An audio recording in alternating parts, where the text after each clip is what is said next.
إن الحمد لله أحمد الله سبحانه وتعالى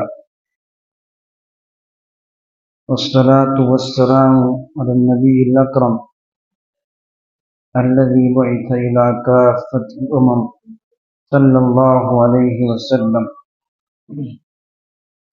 أما بعد فقد قال الله سبحانه وتعالى: والمطلقات يتربصن بأنفسهن ثلاثة قروء. وقال أيضا: واللائي لم يئسن من المحيض من نسائكم من نسائكم إن ارتبتم فعدتهن ثلاثة أشهر واللائي لم يحضن. صدق اللہ العظیم. محترم و معزز سامعین کرام، تقریباً 2-3 مہینہ پہلے اندازاً طلاق کے مسائل کے اوپر لگاتار 2-3 ہفتے گفتگو کی گئی تھی. اس میں طلاق دینے کا طریقہ، طلاق کے احکام، طلاق کی کتنی قسمیں ہیں، کتنی صورتیں، تمام باتیں بتلائی گئی. اسی سے متعلق کچھ گفتگو رہ گئی. اس میں طلاق سے متعلق ایک چیز ہم لوگ سنتے ہیں، خلا کرنا. معلوم ہونا چاہیے کہ خلا کا مطلب کیا ہے. وہ بھی طلاق ہی کی ایک صورت ہے. طلاق میں یہ ہوتا ہے کہ مرد خود اپنی طرف سے بیوی کو طلاق بولتا ہے، اور خلا کے اندر بیوی طلاق کا مطالبہ کرتی ہے. شوہر اگر صحیح سے نہ رکھ رہا ہو، حقوق ادا نہ کرتا ہو اور طلاق بھی نہ دیتا ہو، تو بیوی مطالبہ کرتی ہے کہ مجھ کو خلا کرنا ہے. خلا کا مطلب ہوتا ہے نکاح کے رشتے کو ختم کرنا، لیکن اس میں یہ ہوتا ہے کہ بیوی کی طرف سے مطالبہ ہوتا ہے. اور بیوی جب خلا کا مطالبہ کرتی ہے، شوہر خلا کرتا ہے، تو اس میں بیوی کو اپنا حق مہر معاف کرنا پڑتا ہے. کہ اگر پہلے لے چکی ہے تو مہر کی جو رقم ہے اس کو واپس کرنا ہوتا ہے. گویا کہ یہ پیسے کے بدلے میں طلاق ہے. جس کو اگر آسان الفاظ میں ہم کہیں تو پیسے کے بدلے میں شوہر بیوی کو طلاق دیتا ہے. استداء المرأة نفسها بمال، یہ خلا کی تعریف ہے کہ عورت کا فدیہ دے کر، مال دے کر اپنے آپ کو شوہر سے الگ کر لینا، اس کو شرعاً خلا کہتے ہیں. اس میں عورت وہ رقم واپس کرتی ہے جو اس نے مہر میں لیا تھا، یا اگر مہر کی رقم نہیں واپس کرتی ہے تو کسی اور مقدار پر میاں بیوی راضی ہو جائیں. ضروری نہیں کہ مہر ہی کی رقم ہو. جس مقدار پر میاں بیوی راضی ہو جائیں کہ اتنے پیسے کے بدلے میں خلا کروں گا، اتنا پیسہ بیوی دے کہ شوہر خلا کرے گا، تو ایک طلاق بائن واقع ہوتی ہے. مطلب نکاح ختم ہو جاتا ہے. عام طور سے اس طرح کے معاملات ہوتے ہیں، لڑکیاں خلا کا مطالبہ کرتی ہیں تو خلا کے اندر ایک طلاق بائن واقع ہوتی ہے، یعنی بروقت نکاح ختم ہو جاتا ہے. اب وہاں سے وہ عدت گزارتی ہے، اور عدت گزارنے کے بعد جہاں چاہے وہاں اپنے سے نکاح کر سکتی ہے. یہ خلا کا حاصل ہے. چاہے خلا ہو چاہے طلاق ہو، اس کے ہو جانے کے بعد جو مرحلہ پیش آتا ہے وہی عدت کا مرحلہ ہوتا ہے. عدت طلاق کی بھی ہوتی ہے، وفات کی بھی ہوتی ہے. شوہر کے انتقال کے وقت بھی عدت لازم ہوتی ہے، اور طلاق دینے کے وقت بھی عدت لازم ہوتی ہے. یہ سمجھیں کہ جب بھی نکاح ختم ہوگا اس وقت عدت رہے گی. اب چاہے نکاح ختم ہو طلاق کے ذریعے، چاہے نکاح ختم ہو شوہر کے انتقال کے ذریعے.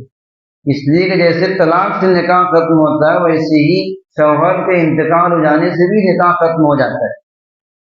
عدت کے معنی آتے ہیں شمار کرنا، اور اصطلاح میں شریعت میں عدت کہتے ہیں تربص یلزم المرأة عند زوال النکاح، ایسا انتظار جو عورت کو لازم ہے نکاح کے زائل ہو جانے کے وقت، جب نکاح زائل ہو جائے، چاہے موت کے ذریعے ہو چاہے طلاق کے ذریعے ہو، جب نکاح زائل ہو جائے گا، ختم ہو جائے گا، اس وقت بیوی پر کچھ مدت تک انتظار کرنا لازم ہوتا ہے، گھر میں رہنا لازم ہوتا ہے، اسی کو کہتے ہیں عدت۔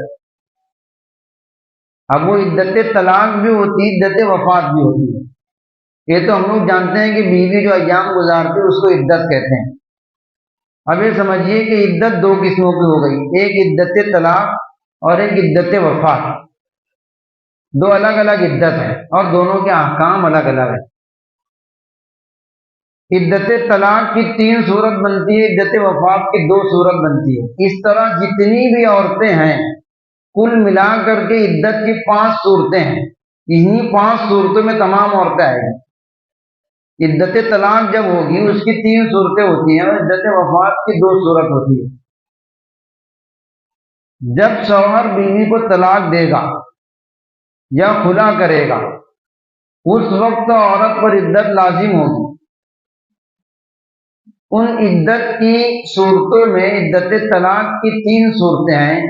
پہلی صورت عدت طلاق کی ہے کہ جس عورت کو طلاق دی گئی ہے اس کو اگر ماہواری آتی ہے، حیض آتا ہے، عورتوں کو جو ہر مہینہ حیض آتا ہے اس کو حیض کہتے ہیں، اگر وہ آتا ہے تو اس کی عدت 3 حیض مکمل ہونے تک ہے۔ جس وقت سے طلاق دیا ہے اس کے بعد سے تیسرا حیض مکمل ہوگا تب عدت ختم ہوگی۔ یہ ان عورتوں کے لیے جن کو حیض آتا ہو۔ والمطلقات یتربصن بانفسہن ثلاثۃ قروء، قروء کہتے ہیں حیض کو۔ مطلقہ عورتیں اپنے آپ کو گھر میں روکے رہے گی 3 حیض تک۔ قرآن شریف میں بالکل صریح آیت ہے۔ یہ ایک صورت ہو گئی۔ دوسری صورت، ایسی عورتیں جن کو حیض نہیں آتا، بالغ ہونے کے بعد آیا ہی نہیں کسی بیماری کی وجہ سے، یا پھر تیسری صورت، پہلے آتا تھا لیکن عمر زیادہ ہونے کی وجہ سے اب نہیں آ رہا۔ ظاہر سی بات ہے کہ عورتوں کی ایک عمر ہوتی ہے، اس عمر تک آتا ہے، وہ عمر ہو جانے کے بعد پھر نہیں آتا۔ اس کو بولتے ہیں سن ایاس، مایوسی کی عمر، یعنی اب ان کو ولادت نہیں ہوتی ہے، اس کو مایوسی کی عمر کہتے ہیں۔ اس عمر کو عورت پہنچ گئی ہو، ایسی صورت میں دونوں صورتوں میں اگر طلاق واقع ہوتی ہے تو اس کی عدت ہوتی ہے 3 مہینے، صرف 3 مہینے۔ 3 حیض کا بدل 3 مہینے ہے۔ اگر حیض آتا ہو تو 3 حیض ہے، اور اگر حیض نہ آتا ہو تو 3 مہینے، 2 صورتیں ہوئی۔ اور اگر عورت حمل سے ہو تو اس کی عدت وضع حمل ہے، جب تک ولادت نہ ہو تب تک عدت ہے۔ جتنی بھی مطلقہ عورتیں ہوں یہ 3 ہی شکل رہے گی، یا تو حیض آئے گا یا نہیں آئے گا، اور یا تو حمل سے ہوگی۔ اگر اس کو حیض آتا ہے تو اس کی عدت 3 حیض ہے۔ عام طور سے لوگوں کے اندر یہ غلط فہمی پھیلی ہوئی ہے کہ وہ کہتے ہیں عدت 3 مہینہ 13 دن، اور نوٹری بنواتے ہیں تو اس پر بھی یہی لکھتے ہیں 3 مہینہ 13 دن۔ یہ پتہ نہیں کہاں سے چل گیا ہے، اس کی شریعت میں کوئی اصل نہیں ہے۔ 3 حیض ہے، ہم دن طے نہیں کر سکتے، اس لیے کہ ہر عورت کی عادت الگ الگ ہوتی ہے۔ کسی کو 3 حیض 2 مہینے میں ہو سکتا ہے، کسی کو 4 مہینے میں ہو سکتا ہے، کسی کو سال بھر میں ہو سکتا ہے۔ تو ہر عورت کی عادت الگ الگ ہوتی ہے، ہم کسی کے دن طے نہیں کر سکتے کہ اتنے دن تک عدت ہے۔ اس لیے ذہن میں رکھیں کہ اگر طلاق ہوتی ہے تو اس کی عدت 3 حیض ہے، اور اگر نہ آتا ہو تو 3 مہینے ہے۔ اور اگر حاملہ ہو وَأُولَاتُ الْأَحْمَالِ أَجَلُهُنَّ أَنْ يَضَعْنَ حَمْلَهُنَّ، حمل والی عورتوں کی عدت وضع حمل، جب تک کہ ولادت نہیں ہوتی تب تک عدت رہے گی۔ اب وہ ولادت چاہے طلاق کے گھنٹے کے بعد ہو جائے چاہے 1 سال کے بعد ہو، 1 گھنٹے میں اگر ولادت ہوتی ہے تو اسی وقت اس کی عدت ختم ہو جائے، 1 ہفتے میں ہو جائے، 15 دن میں ہو جائے، مہینہ بھر میں ہو جائے، جب بھی ہوتی ہے اس وقت اس کی عدت ختم ہو جائے، پھر اس کی مزید عدت نہیں رہے۔ یہ 3 صورتیں عدت طلاق کی ہے۔ اگر طلاق ہونے کی صورت میں عدت ہوتی ہے اس وقت یہ 3 صورتیں ہوتی ہیں۔ اور اگر شوہر کا انتقال ہوا ہے تو اس کو کہتے ہیں عدت وفات۔ اس کے بعد عورت عدت وفات گزارتی ہے، اس کی مدت ہے 4 مہینہ 10 دن۔ والذین یتوفون ازواجهن یتربصن بانفسهن اربعۃ اشہر وعشرا، وہ عورتیں جن کے شوہر وفات پا جاتے ہیں ان کی عدت 4 مہینہ 10 دن ہوتی ہے، 4 مہینہ 10 دن۔ میں نے کہا کہ عدت وفات کی 2 صورتیں ہیں۔ اگر شوہر کا انتقال ہوتا ہے تو پہلی صورت یہ ہے کہ عورت حمل سے نہیں ہے تو اس کی عدت 4 مہینہ 10 دن ہے، وہ دن گن کر کے گزارے گی، 4 ماہ 10 دن۔ اور اگر شوہر کا انتقال ہوا، عورت حمل سے ہے، تو اس کی عدت وہی وضع حمل، ولادت ہونے تک، جب ولادت ہوگی تب اس کی عدت ختم ہو جائے گی۔ حدیث شریف میں حضرت عمر نے فرمایا کہ اگر ابھی شوہر کا انتقال ہوا، جنازہ چارپائی پر ہے اور عورت کی ولادت ہو گئی، حمل وضع ہو گیا، تو وہیں پر اس کی عدت ختم ہو جائے گی، اس کو مزید عدت نہیں گزارنا ہے۔ تو عدت وفات کی صورت میں عدت اگر ہوتی ہے تو اس میں 2 صورتیں ہیں، یا تو عورت حمل سے رہے گی یا نہیں رہے گی۔ اگر حمل سے نہیں ہے تو 4 ماہ 10 دن، اور اگر حمل سے ہے تو اس کی عدت وضع حمل۔ یہ ایک دم آسان شکل ہے۔ عدت کی 5 صورتیں ہیں۔ عدت طلاق ہوتی ہے تو 3 صورت ہے، عدت وفات ہوتی 2 صورتیں۔ یہ عدت کے ایام ہیں، اتنے دن تک اس کو عدت گزارنا ہے۔ عدت کے احکام کیا ہیں؟ عدت کے اندر ایک مسئلہ یہ ہوتا ہے کہ عدت عورت کہاں گزارے گی۔ عدت گزارنا اصل تو شوہر کے مکان میں ہے، چاہے عدت طلاق ہو چاہے عدت وفات ہو، چاہے طلاق دیا ہو چاہے شوہر کی وفات ہوئی ہو۔ جس گھر میں وفات ہوئی ہے وہاں پر عدت گزارے گی، جس گھر میں طلاق دیا ہے شوہر نے وہیں پر وہ عدت گزارے گی، اصل یہی ہے۔ لیکن اگر وہاں پر عدت گزارنے کا انتظام نہ ہو، مثلا شوہر رکھنا ہی نہ چاہتا ہو عدت کے ایام میں، تو پھر وہ اپنے مائکے جا سکتی ہے، وہاں عدت گزار سکتی ہے۔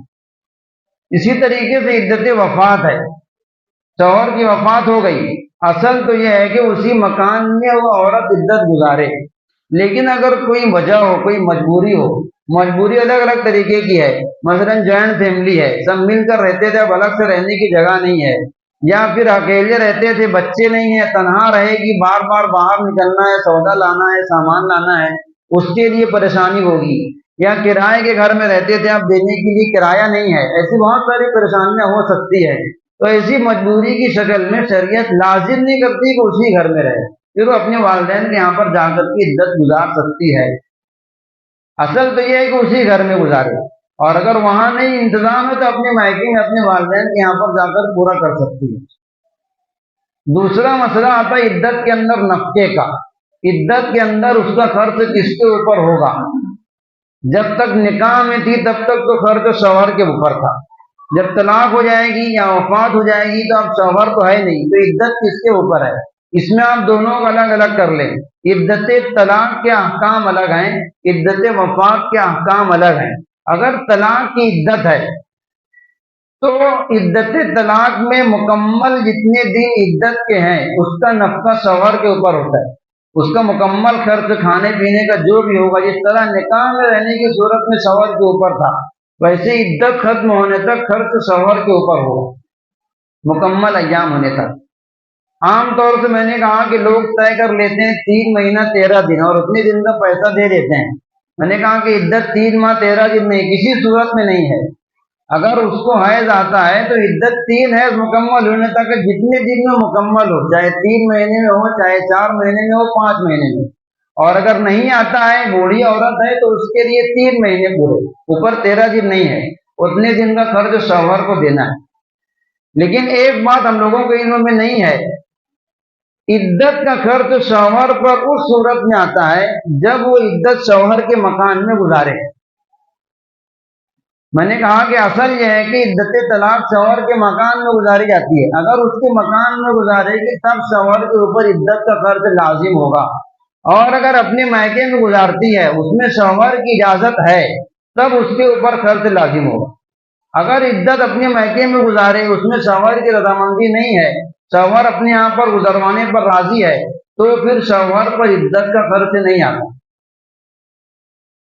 اس لیے معلوم رہنا چاہیے کہ شوہر پر عدت کا نفقہ کس صورت میں ہے، یا تو اس کے یہاں پر عدت گزارے گی یا اپنے میکے میں گزارے لیکن اس میں شوہر راضی ہو، تب شوہر نفقہ دے گا۔ نفقے کی کیا صورت ہوتی ہے؟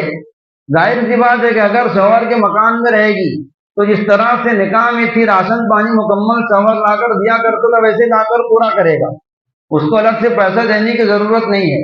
لیکن اگر اپنے مائکے میں گزار رہی ہے تو پھر اس کو پیسہ دینے کی شکل ہوتی ہے۔ پیسہ دینے کی آسان صورت یہ ہے کہ ایک آدمی دن بھر میں کھاتا پیتا ہے تو شوہر کی حیثیت کے لحاظ سے کتنا خرچ ہوتا ہے، شوہر کی حیثیت دیکھی جائے گی۔ شوہر اعلیٰ درجے کا ہے، متوسط درجے کا ہے، غریب درجے کا ہے، اس کی حیثیت کے لحاظ سے ایک دن کا کتنا خرچ ہوتا ہے کھانے کا، اس کے حساب سے اتنے ایام کا وہ خرچ جوڑ کر کے بیوی کو دے دیا جائے، جو اس کے نفقے کی صورت ہوتی ہے۔ دوسری عدت وفات ہے۔ عدت وفات کا خرچ شوہر کے ورثہ پر نہیں ہے، شوہر تو انتقال کر گیا ہے تبھی تو عدت وفات گزار رہی ہے۔ اب وہ چاہے اپنے شوہر کے مکان میں عدت پوری کرے یا اپنے والدین کے یہاں پر جا کر کے عدت پوری کرے، شوہر کا انتقال ہو گیا، وہاں سے شوہر سے متعلق اس کا کوئی حق نہیں ہے، اس کا نفقہ شوہر کے گھر والوں پر نہیں ہے۔ عام طور سے لوگ یہ سمجھتے ہیں کہ اگر شوہر کا انتقال ہو گیا تو عدت کے ایام میں بیوی کا خرچ اس کے سسر وغیرہ پورا کریں، جیٹ ہیں، دیور ہیں، سسرال کے لوگ پورا کریں گے، ایسا نہیں ہے۔ عدت وفات کے ایام کا خرچ شوہر پر نہیں، شوہر کے ورثہ پر نہیں۔ پھر کیسے پورا کرے گی؟ اگر شوہر نے ترکہ چھوڑا ہے فوراً ترکہ کر دیا جائے، جو حصہ بیوی کے اس میں آئے گا اس میں جو پورا کرے گی اپنی۔ اگر ترکہ نہیں چھوڑا ہے تو اس کی عدت کے ایام کی نفقے کی ذمہ داری اس کے گھر والوں پر آتی ہے، اس کے والد ہیں، اس کے بھائی وغیرہ ہیں، ان لوگوں پر خرچے کی ذمہ داری آتی ہے۔ اللہ کے رسول صلی اللہ علیہ وسلم نے اس کی بڑی فضیلت بیان فرمائی ہے کہ اگر کسی شخص کی بیٹی اس کے پاس واپس آ جائے اس پر خرچ کرنا افضل صدقہ ہے۔ واپس آنے کا مطلب یہی ہے کہ شوہر کا انتقال ہو گیا یا طلاق دے دی ہے، لڑکی اپنے پاس واپس آ گئی، اس پر خرچ کرنا افضل درجے کا صدقہ ہے۔ ابھی کچھ دن پہلے فضائل اعمال میں حدیث شریف پڑھی گئی۔ تو عدت وفات کا خرچ شوہر پر نہیں آتا ہے، یا تو اگر اس کے پاس خود انتظام ہے خرچ کرنے کا تو اس میں سے خرچ کرے، اس کے پاس نہیں ہے تو اس کے والدین اور اس کے بھائی وغیرہ پر خرچ آتا ہے۔ اگر وہ نہیں ہے یا وہ نہیں خرچ کرتے ہیں تو شریعت عورت کو رخصت دیتی ہے کہ وہ دن میں اپنے معاش کے انتظام کے لیے باہر نکل سکتی ہے۔ بیوہ عورت اپنے عدت کے ایام میں اپنے خرچ کا انتظام کرنے کے لیے باہر نکل کے محنت مزدوری کر سکتی ہے، اس کے ذریعے سے اپنا گزارا کرے۔ آپ غور کریں، ہم لوگوں کے معاشرے میں ایک چیز یہ ہو گئی ہے کہ اگر عورت بیوہ ہے تو وہ اپنے آپ کو پہلے درجے میں زکوٰۃ اور صدقات کا مستحق سمجھتی ہے۔ بہرحال وہ ہے مستحق، لیکن شریعت نے اس کو مانگنے سے پہلے کہا ہے کہ اپنے معاش کا انتظام کما کے کرے، خود سے اپنے ہاتھ سے محنت مزدوری کر کے اپنا انتظام کرے، پہلے سے ہاتھ پھیلا کر سوال نہ کرے۔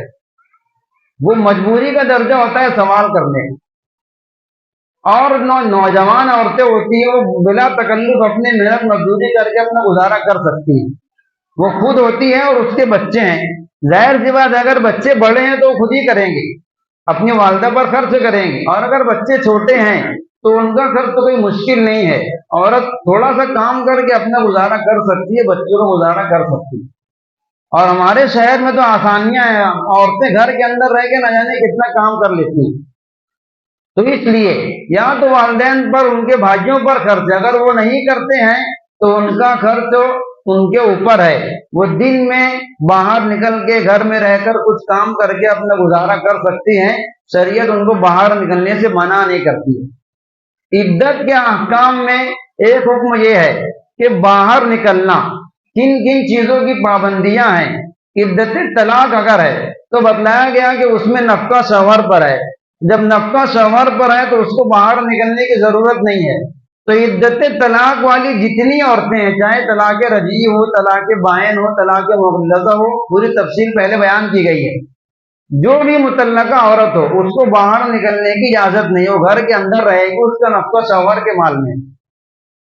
جو عدت وفات والی عورت ہے، اگر اس کے نفقے کا انتظام ہے، یا اس کے والدین کی طرف سے ہو یا اس کے ذاتی مال میں سے ہو، تو پھر وہ باہر نہیں نکلے گی، لیکن اگر اس کے نفقے کا انتظام نہیں ہے تو وہ اپنے معاش کے لیے باہر نکل سکتی ہے، اس میں شرعاً کوئی حرج نہیں ہے۔ عدت کے معاملے میں عورتیں دو طرح کی ہیں، ایک تو وہ ہیں جو بہت زیادہ غلو کرتی ہیں۔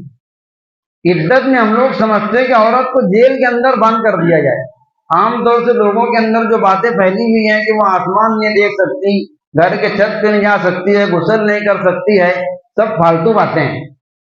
عدت میں شریعت نے صرف پابندی اتنی رکھی ہے گھر کے اندر رہے، غیر محرم کی نگاہ نہ پڑے، زیب و زینت اختیار نہ کرے، اچھے کپڑے نہ پہنے، اس لیے کہ وہ اس کو نکاح کرنے سے منع کیا گیا۔ اگر وہ زیب و زینت کرتی ہے، دوسروں کی نگاہ پڑتی ہے، تو لوگ پیغام نکاح دیں گے، اور ابھی اس کو نکاح کرنے سے منع کیا گیا۔ عدت کے اندر نکاح نہیں کر سکتی ہے، نہ عدت طلاق میں اور نہ عدت وفات میں، تو اس کو گھر کے اندر رہنا ہے۔ بہت سے لوگ گھر کے اندر ایک پردہ بنا دیتے ہیں، کمرہ اس کے اندر بند کر دیتے ہیں، سب جہالت کی باتیں ہیں۔ گھر کے اندر جیسے نارمل حالت میں رہتے ویسے رہنا ہے، غیر محرم سے اجتناب کرنا ہے، باہر بنا ضرورت نکلنے سے اجتناب کرنا ہے، یہ عدت کی پابندیاں ہیں۔ اور طلاق والی عدت ہے تو اگر اس کا نفقہ شوہر پورا کرا تو اس کو باہر نکلنے کی ضرورت ہی نہیں ہے۔ عدت طلاق میں ایک ہوتی ہے طلاق رجعی، اگر طلاق رجعی یعنی ایک اور دو طلاق شوہر نے دیا ہے تو وہ والی متعلقہ اس کو زیب و زینت بھی کرنے کی منائی نہیں ہے، وہ عام حالات کی طرح گھر کے اندر رہ سکتی ہے۔ اس کی وجہ یہ ہے کہ اس کی عدت ختم ہونے تک نکاح باقی رہتا ہے، عدت ختم ہونے کے بعد نکاح ختم ہوتا ہے تو وہ زیب و زینت بھی کر سکتی ہے۔ یہ 5 قسم کی متعلقائیں ہیں، معتدہ ہیں۔ تین طرح کی عدت طلاق کی صورت میں ہوتی ہے اور 2 طرح کی عدت وفات کی صورت میں ہوتی ہے، تو اس کے مکمل احکام ہیں۔ اور عدت کس طرح، ایک بعض عورتیں وہ ہیں جو عدت بالکل گزارتی نہیں، طلاق ہونے کے بعد بھی وفات ہونے کے بعد بھی عام حالات کی طرح ایک دم رہتی ہیں، یہ بھی غلط ہے۔ عدت کا حکم فرض ہے، ضروری ہے، اس کو پورا کرنا ہے، اگر وہ پورا نہیں کریں گی عورتیں گناہگار ہوں گی۔ تو بہت زیادہ غلو بھی نہیں کرنا چاہیے اور اس کو بالکل ختم بھی نہیں کرنا چاہیے، شریعت کا جو حکم ہے اس کو پورا کرنا چاہیے۔ عدت گزارنا فرض ہے، ضروری ہے، قرآن شریف میں ہر طرح کی عدت کا ثبوت قرآن شریف سے ہے، اس لیے عورتوں کو چاہیے کہ اگر عدت کے احکام لاگو ہوتے ہیں تو اس کو پورا کریں۔ اچھا، عدت شروع ہو جاتی ہے طلاق اور وفات ہونے کے بعد، چاہے وہ اس کو باقاعدہ پورا کرے چاہے نہ کرے۔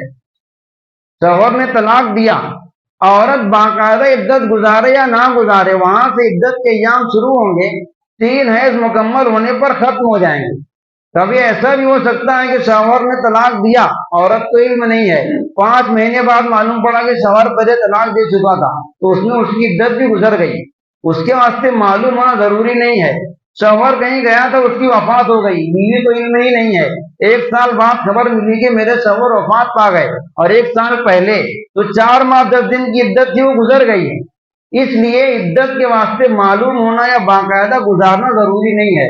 وفات ہونے کے فوراً بعد، طلاق ہونے کے فوراً بعد عدت کے ایام شروع ہو جاتے ہیں، اس کی جو مدت متعین ہے وہ پورا ہونے پر ختم ہو جائے گی۔ وآخر دعوانا الحمد للہ رب العالمین۔